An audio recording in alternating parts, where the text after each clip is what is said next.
এবার দেখে নিচ্ছি সিকন এক ঝলকে। মাথাভাঙা শহর ব্লক তৃণমূল কংগ্রেসের সভানেত্রী আসমিনা বেগমকে আটক করল পুলিশ। কাটমানি সহ একাধিক অভিযোগের ভিত্তিতে তাকে আটক করা হয়েছে। তুফানগঞ্জ মহিষকুচি 2 অঞ্চলের এক তৃণমূল নেতার মৃত্যুতে এলাকায় শোকের ছায়া।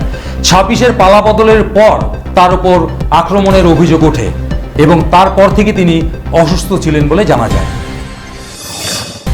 তুফানগঞ্জ বিবেকানন্দ উচ্চ বিদ্যালয়ে হাজির রাজ্যের 2 মন্ত্রী। সংবর্ধনা নেওয়ার পাশাপাশি মিড ডে মিলের রান্নার স্বাদও নেন তারা।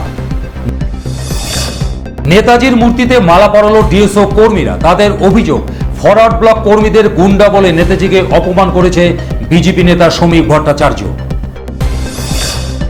সেবা সপ্তাহ উপলক্ষে কোচবিহার বজরং দলের পক্ষ থেকে হলো পরিচ্ছন্নতা অভিযান। এদিন বাঁধেরপাড় মন্দির সংলগ্ন এলাকাগুলিতে হলো এই কর্মসূচি।